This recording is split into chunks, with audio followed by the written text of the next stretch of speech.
Bir zamanlar yeşil yaprakların rüzgarla dans ettiği, kuşların şarkılar söylediği büyük bir orman vardı.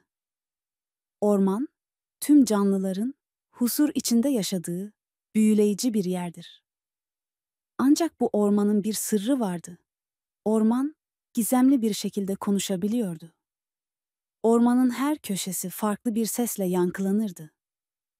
Derin gölgelerde rüzgarın fısıldadığı melodiler, çiçeklerin açtığı anlarda hafif bir melodi oluştururdu. Ağaçların yaprakları şarkı söyler gibi hışırdardı. Ancak en özel ses, ormanın derinliklerinden gelen derin ve kadifemsi bir sesti. Bu sesin, ormanın kalbinden geldiği söylenirdi. Bir gün, cesur ve meraklı bir kız çocuğu olan Elif, bu ormanda kayboldu. Elif, yaşlı büyükannesinin anlattığı eski masalları hatırlayarak ormanın sırlarını çözmeye karar verdi. Elif, ormanda dolaşırken her sesin başka bir hikaye anlattığını fark etti. Ağaçların hışırdaması ona eski bir efsaneyi, kuşların cıvıltısı ise eski bir şarkıyı anlatıyordu. Ancak ormanın derinliklerinden gelen o özel sesi bulmak, Elif'in en büyük amacıydı. Elif, bu sesi bulmak için her gün ormanda dolaşmaya devam etti. Ama ne yazık ki sesin kaynağını bir türlü bulamadı.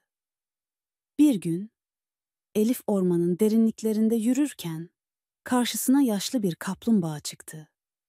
Kaplumbağa, Elif'in ormanın derinliklerine olan ilgisini fark etti ve ona yardımcı olabileceğini söyledi. Orman her zaman seslenir ama dinlemek gerekir. Kulağını dikkatle açmalısın ve kalbinle dinlemelisin. Dedi kaplumbağa. Elif, kaplumbağanın sözlerini dinleyerek ormanın seslerini daha dikkatli bir şekilde dinlemeye başladı. Birkaç gün sonra derin ve kadifemsi sesi net bir şekilde duydu. Ses bir ağacın içinden geliyordu ve ağaç ormanın kalbi olarak biliniyordu. Elif ağaca yaklaşıp nazikçe sordu. Orman, bana sesini neden gönderiyorsun? Ağaç yumuşak bir şekilde cevap verdi. Ben ormanın kalbiyim ve ormanın her köşesindeki yaşamı korurum.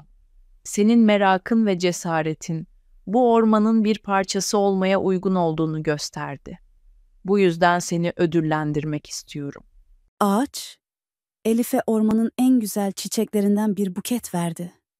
Bu çiçekler, Elif'in ormanın her köşesini daha iyi anlamasına yardımcı oldu ve ona özel bir bağ kurma yeteneği kazandırdı. Artık Elif, ormandaki her sesi ve her hikayeyi duyabiliyordu. Elif, büyükannesine dönüp ormanın sırlarını anlattığında, yaşlı kadın gözyaşları içinde Elif'i dinledi. Ormanın sesi, Elif'in kalbinde her zaman canlı kalacak, ona huzur ve mutluluk getirecekti.